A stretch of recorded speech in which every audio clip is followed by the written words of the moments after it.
ketika Pak Jokowi korup, pengelolaan pemerintahannya buruk, maka tidak bisa dilepaskan juga tanggung jawab kepada PDI Perjuangan.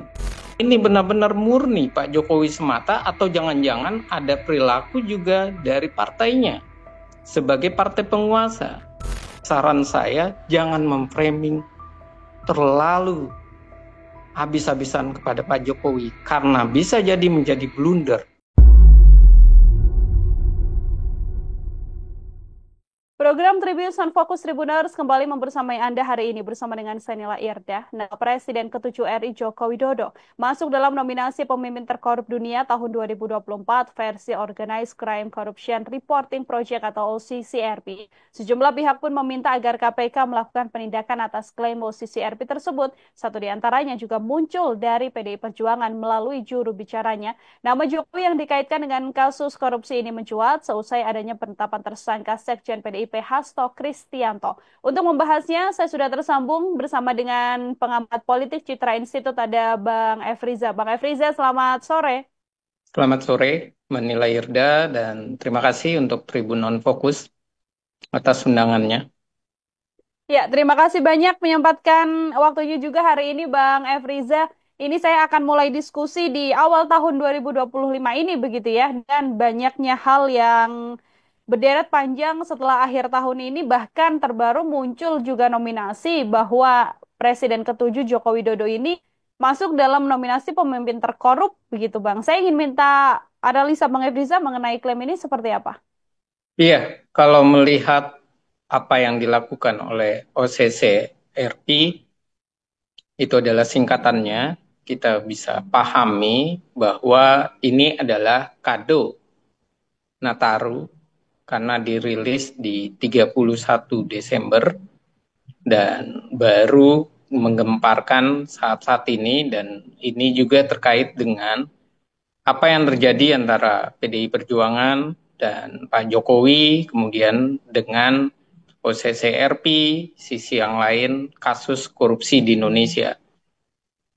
Awal yang ingin saya sampaikan bahwa yang pertama dalam kasus OCCRP ini memang banyak kategori yang diliput karena ia menyangkut atau terkait dengan tindakan kriminal, kemudian korupsi, dan itu meluas.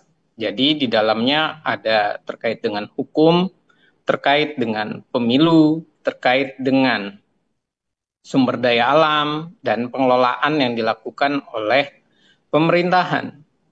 Nah, kalau kita berbicara bahwa apakah Pak Presiden Jokowi ini korupsi, jelas kalau terkait dengan korupsi harus ada buktinya. Ada yang melaporkan, diproses oleh KPK, dan semua sama sebagai warga negara, tidak ada yang kebal hukum. KPK harus memproses hal tersebut.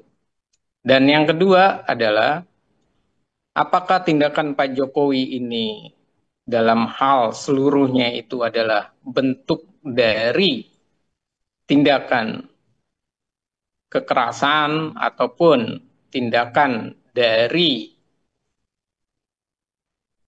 korupsi. Saya melihat bahwa hal yang menarik yang bisa disampaikan, kemunduran demokrasi di Indonesia memang terjadi di tahun 2020, di eranya Pak Joko Widodo.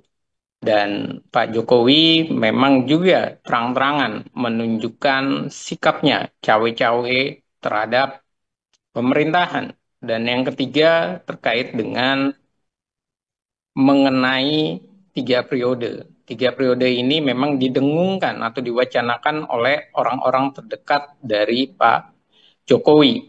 Dan soal hukum, jelas kita melihat bagaimana kasus Gibran yang akhirnya memunculkan sebuah persepsi bahwa terjadi proses dalam tanda kutip transaksi hukum dan politik saat itu.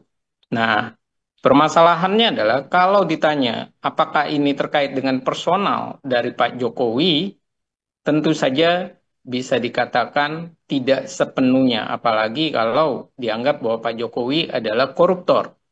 Tapi kalau ditanya, apakah pengelolaan Pak Jokowi adalah dalam memerintah ini 100% demokratis, saya bisa katakan tidak. Jadi, kalau dimasukkan dalam kategori otoriter atau new orba, memang cenderung dapat dikatakan iya.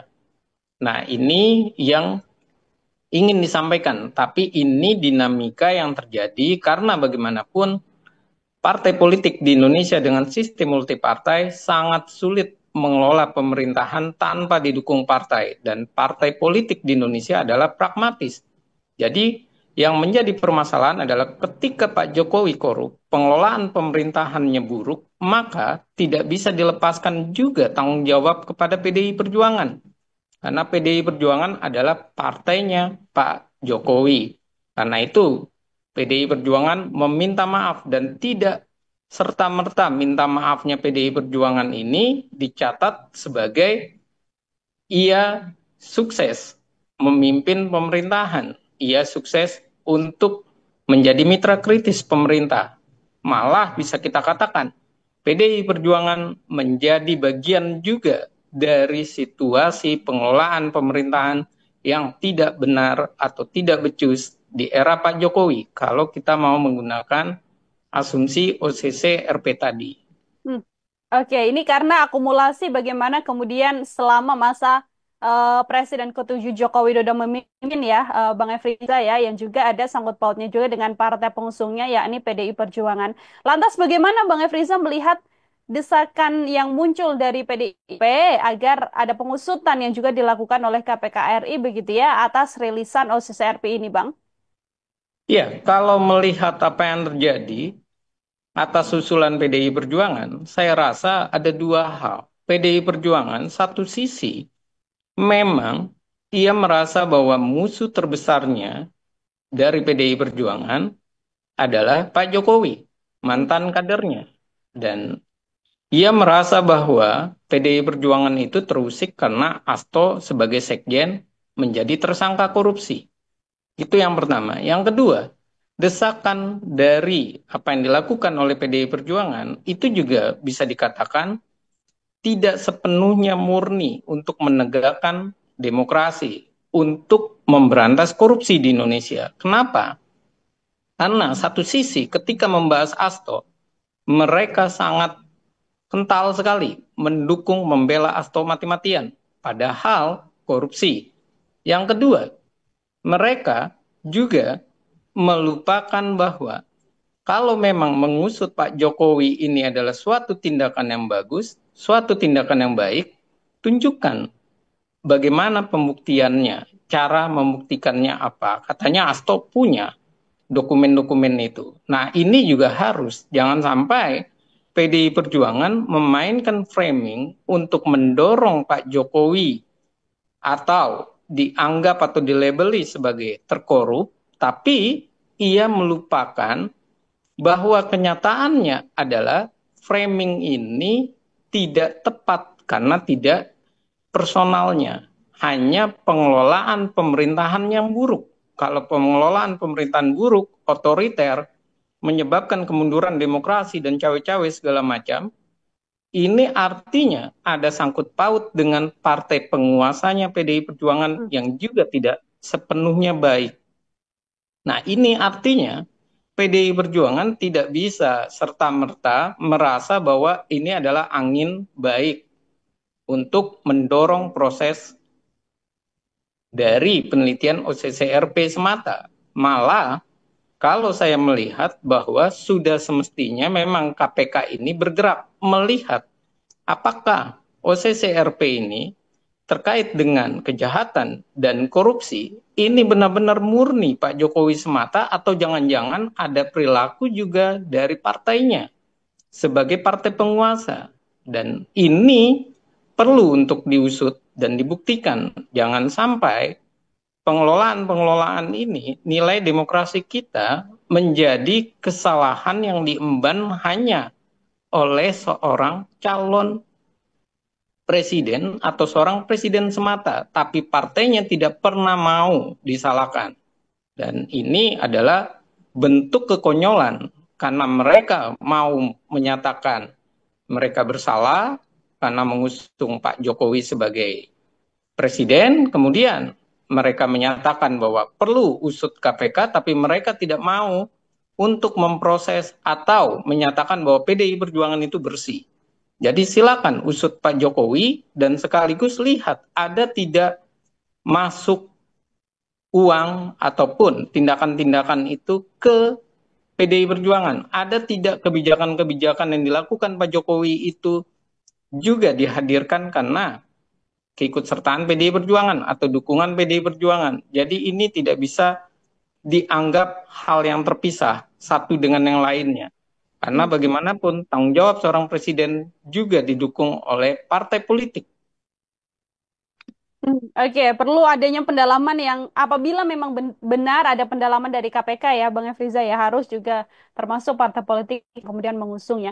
Saya ingin minta komentar Bang Efriza bagaimana respons dari mantan presiden kita, Pak Jokowi yang mengatakan bahwa memang berapa waktu terakhir ini terlalu banyak framing jahat begitu ya yang disematkan terhadap dirinya dan keluarga, termasuk yang terakhir adalah pemimpin terkorup dari OCCRP ini. Bagaimana Bang Efriza melihat ini, Bang? Iya, kalau memang ingin dikatakan bahwa memang ada framing-framing jahat, jelas ini terjadi karena gesekan antara partainya penguasa, yaitu PDI Perjuangan, dengan Pak Jokowi. Artinya mereka berdua memang menjadi versus. Mereka berdua terjadi perselisihan yang begitu besar. Itu yang pertama. Yang kedua adalah soal framing jahat ini jelas bahwa ketika pemerintahan ini dianggap otoriter, pemerintahan ini dianggap buruk, dan kemudian Pak Jokowi mengusulkan misalnya 3 periode, kemudian PDI Perjuangan menyatakan bahwa mereka menolak. Nah, ini adalah asumsi bahwa terjadi pergesekan keras di antara keduanya. Dan ini menunjukkan bahwa ketidakakuran dari partai PDI Perjuangan terhadap Pak Jokowi sejak awal. Dan berikutnya, apa yang dikatakan oleh Pak Jokowi itu juga tidak sepenuhnya bahwa banyak yang memframing kejahatan. Karena memang kenyataannya bukan sekedar framing, tapi memang ada kenyataan yang membuat sikap tidak demokratis karena ulahnya lembaga legislatif dan eksekutif. Seperti aturan yang membolehkan cawe-cawe. Kemudian, apalagi?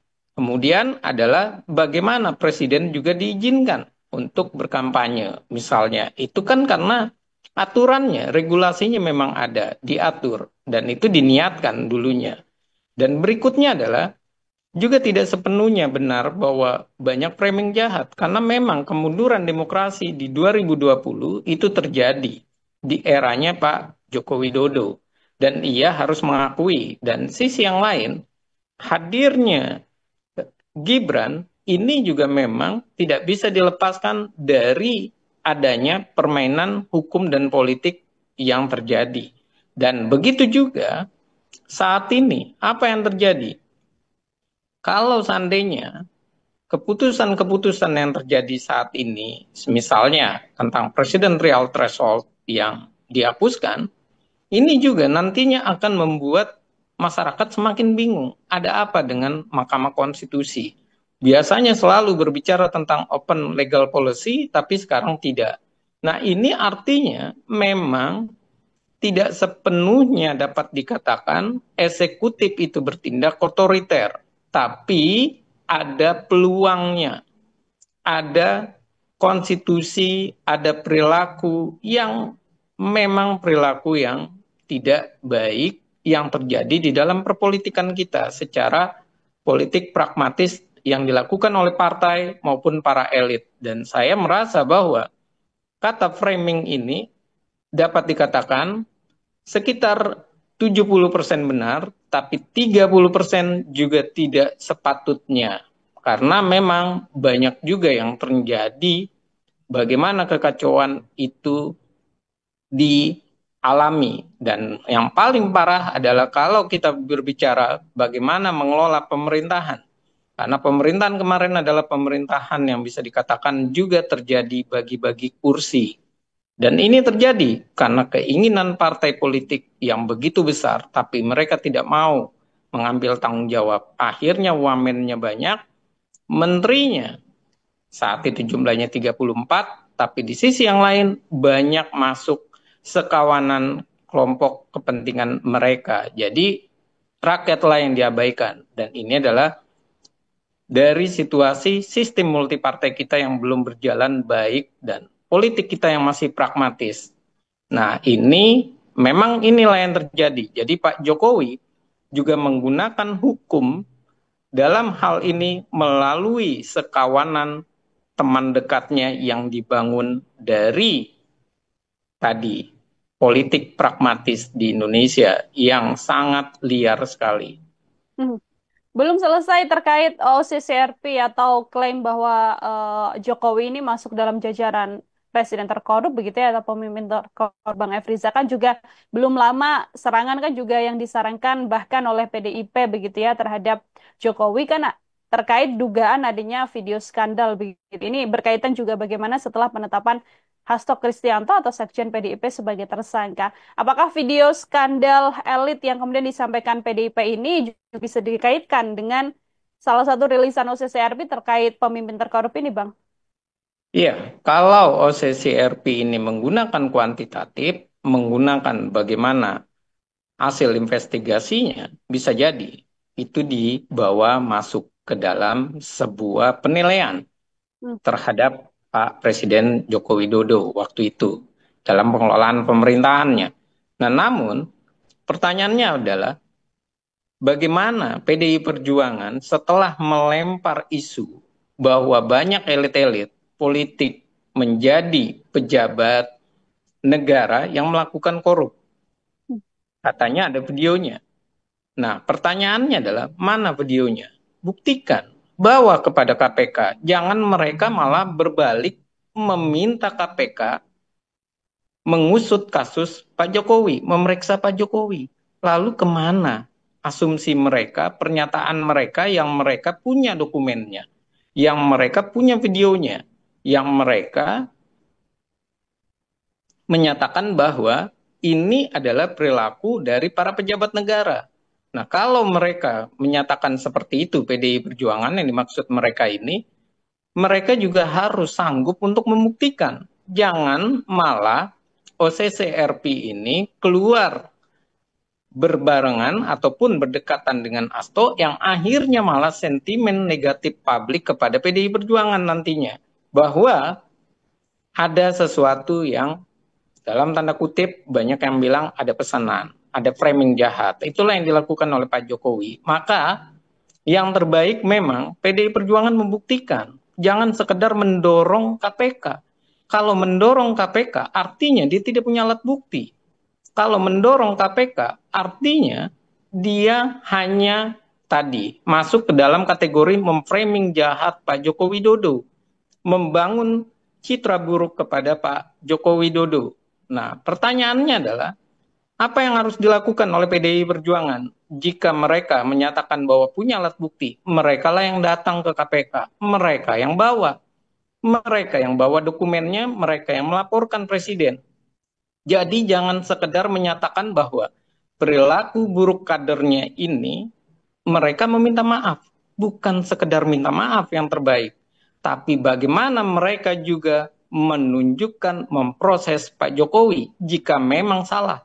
Jika tidak, maka mereka atau PDI Perjuangan harus menunjukkan jiwa besar dengan tidak lagi mengumbar syahwat politik dengan berburuk sangka, menebar kebencian, menebar sebuah asumsi negatif terus-menerus. Karena bagaimanapun pengelolaan pemerintahan yang buruk itu juga tanggung jawab dari PDI Perjuangan. Jadi, rilis OCCRP ini saya dapat menyatakan adalah bukti bahwa 10 tahun pemerintahan Presiden Joko Widodo dikatakan sebagai kejahatan dan terkorup juga ada di tanggung jawabnya PDI Perjuangan. Mereka tidak bisa lepas tangan. Mereka tidak bisa menyatakan bahwa ini adalah kesalahan dari Pak Jokowi semata. mana mitra kritisnya kalau ternyata mereka juga tidak berani untuk mengambil tanggung jawab. Semestinya rilis itu juga mereka meminta maaf sekaligus membawa bukti kalau memang Pak Jokowi benar-benar korup. Nah, itu yang terbaik. Jadi bukan sekedar membangun sentimen negatif, tapi berani membuktikan. Dan ini malah menjadi harapan dari KPK. Bawa buktinya, sampaikan. Bukan sekedar mendorong KPK memeriksa. Kalau mendorong KPK memeriksa, artinya PDI Perjuangan berusaha menunggangi kasus sentimen negatif yang lagi hangat karena Pak Presiden Joko Widodo masuk dalam kategori sebagai presiden yang menurut OCCRP perilakunya jahat dan terkorup. Nah, ini adalah gambaran nyatanya. Itu yang pertama. Yang kedua, PDI Perjuangan juga harus menjaga karena OCCRP ini adalah dari negara lain, harus menjaga kehormatan negerinya. Mereka harus menjaga persatuan dan kesatuan. Jangan mereka terus memframing, mereka menggelorakan, tapi mereka juga tidak punya alat buktinya. Kalau sampai seperti ini, artinya seolah-olah PDI Perjuangan lepas tanggung jawab terhadap rakyat. PDI Perjuangan menciptakan bagaimana situasi persatuan dan kesatuan mulai goyah, mulai dikoyak-koyak oleh partainya, PDI Perjuangan atau partainya penguasa saat itu. Dan sisi yang lain, PDI Perjuangan harus tahu bagaimanapun juga nama baik negara harus dihadirkan. Jangan sekedar bahwa PDI Perjuangan menyatakan ketika Pak Jokowi dianggap terkorup, mereka bangga, tapi mereka harus menjaga juga nilai Indonesia, menjaga juga reputasi Indonesia, menjaga juga nama baik negara kita. Karena 2 kali loh, Presiden dari PDI Perjuangan itu nilainya buruk di mata masyarakat. Yang pertama, pernyataan terhadap Ibu Megawati yang dianggap menjual aset negara. Itu buruk. Walaupun pembuktiannya tidak benar ataupun pembuktiannya masih terjadi proses. Tapi citra Ibu Megawati buruk. Yang kedua, citra Pak Joko Widodo terkorup, buruk. Artinya apa? 2 kali presiden dari Partai Demokrasi Indonesia Perjuangan, dua-duanya bernilai buruk. Dua-duanya tidak baik dalam memerintah. Lalu, apakah masyarakat harus memilih PDI Perjuangan ke depannya? Jadi, saran saya jangan memframing terlalu habis-habisan kepada Pak Jokowi, karena bisa jadi menjadi blunder. Karena Pak Jokowi adalah kader Bu Mega. Pak Jokowi, walaupun sudah dipecat 2 periode, berada di ketiak PDI Perjuangan. Dan PDI Perjuangan 2 kali presidennya mendapatkan cap buruk. Nah, ini yang harus dijaga-jaga. Dari salah berkomentar, salah berkomunikasi, malah yang ada masyarakat semakin sentimen kepada PDI Perjuangan karena merasa pemerintahan oleh PDI Perjuangan tidak pernah becus. Selalu di endingnya tidak pernah baik. Termasuk kemudian kasus yang muncul adalah Sekjen PDIP ya, Bang Efriza ya, Bang Hasto Kristianto yang juga kemudian saat ini menjadi tersangka KPK. Ini kan hal yang ditujukan PDIP adalah mendesak KPK untuk bisa mengusut Presiden ke-7 Joko Widodo. Di satu sisi menarasikan terhadap Sekjen PDIP kan ada politisasi begitu. Kalau dari analisa Bang Efriza sendiri, bagaimana kemudian apakah bisa dibaca ada unsur mencoba menutupi kasus Hasto Kristianto ini dengan memblow up terlalu banyak permasalahan atau konflik yang kemudian terjadi terhadap Presiden ke-7 Jokowi ini, Bang?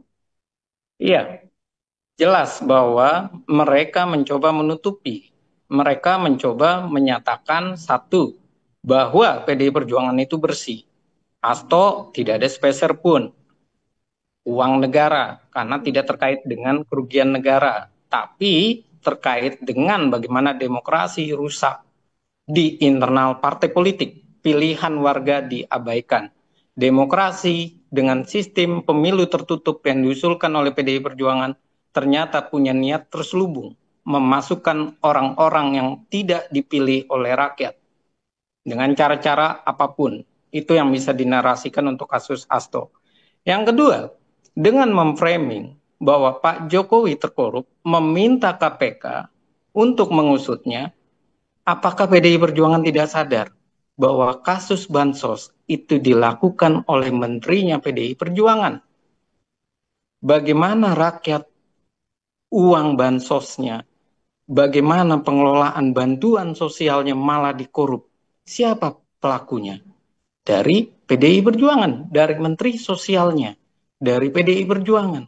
Artinya, kalau Pak Jokowi dianggap bahwa korupsi Indonesia 5 tahun terakhir di eranya Pak Jokowi itu dianggap tinggi, pertanyaannya ada juga atau tidak adakah kader PDI Perjuangan? Ternyata jawabannya ada juga dan banyak malah.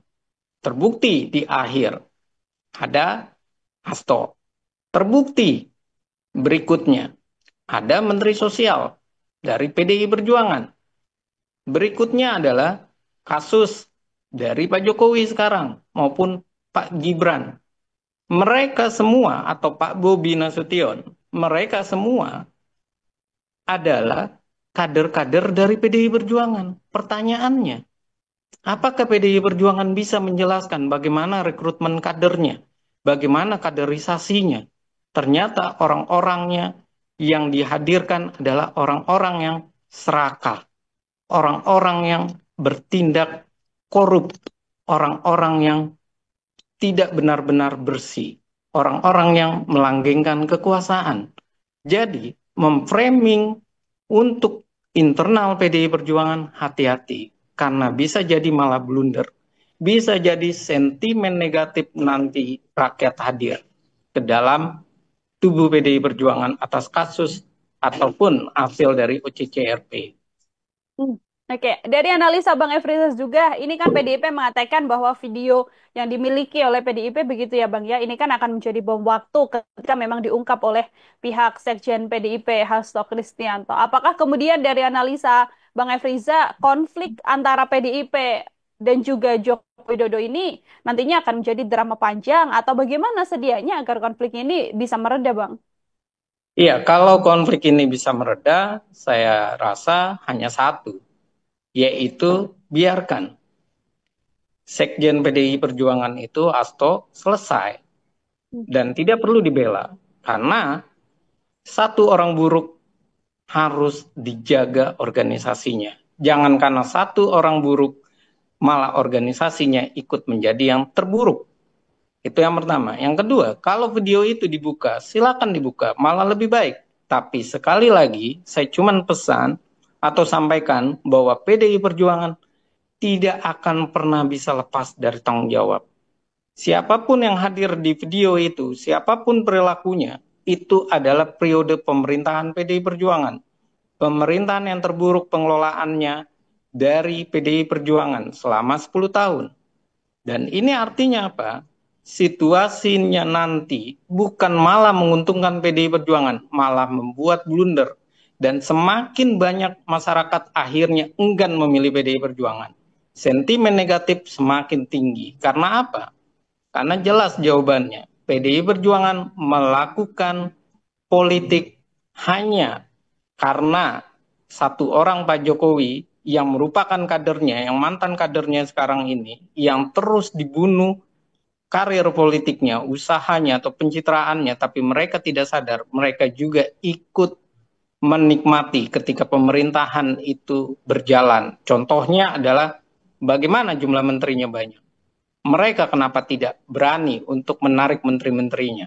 Nah, artinya mereka menikmati semua proses itu, tapi mereka berusaha untuk cuci piring. Dan mereka melupakan pertarungan antara Jokowi dengan PDI Perjuangan, ujung-ujungnya tidak ada yang menang, tidak ada yang kalah. Yang ada malah sama-sama busuk, sama-sama tidak baik. Dan ini malah menunjukkan reformasi kepartaian di Indonesia diperlukan. Dan perlunya pula masyarakat membawa isu kalau Pak Jokowi ini korup, kemudian ini menjadi sebuah temuan KPK, ada proses di KPK, perlu nanti gugatan ke MK, melihat apakah PDI Perjuangan perlu dibubarkan atau tidak. Karena apa? Partai terkorup itu juga wajib dibubarkan, bisa dibubarkan di MK. Dan ini yang saya bilang, tidak ada yang menang, tidak ada yang kalah nantinya. Yang ada semuanya sama-sama buruk perilakunya. Hmm. Kalau diteruskan. Terakhir Bang Efriza dari saya ini kan bagaimana kemudian melihat konflik ini kan berpotensi untuk bisa semakin panjang begitu ya karena satu pihak kemudian berbicara satu pihak lain juga berbicara ini kan yang terkait OCCRP juga desakan yang muncul bagaimana kemudian pengusutan dilakukan oleh KPK perlukah kemudian KPK melakukan tindak lanjut atas klaim yang kemudian dimunculkan oleh OCCRP ini. Kalaupun iya, apakah memang hanya ke Joko Widodo saja atau ada pihak-pihak lain juga yang kemudian harus diusut oleh KPK, Bang? Iya, saya rasa KPK ini harus pertama asas praduga tidak bersalah. Ia harus juga asas yang berikutnya menjaga nama baik negara kita karena ini terkait dengan presiden. Ya. Apalagi korup ya. Kalau otoriter, saya rasa memang benar Pak Jokowi itu otoriter. Dan berikutnya adalah KPK memang harus menanyakan, mendatangi, dan memproses menindaklanjuti temuan OCCRP karena ini menyangkut martabat negara juga, menyangkut nama baik negara, nama baik seorang mantan presiden. Dan berikutnya, yang patut ditelusuri oleh KPK, jangan sampai hanya di Pak Jokowi. Ini harus diproses karena ini pasti temuannya tidak hanya di Pak Jokowi semata, karena banyak para kader-kadernya. Dan tentu banyak relawan, dan tentu saja juga tidak lepas dari partai. Maka oleh karena itu, bagi masyarakat yang punya datanya, silakan bawa ke MK, ke KPK, dan kemudian kalau mau memproses ke MK, silakan. Kalau memang ada temuan bahwa partai politik di Indonesia sudah ada yang terkorup.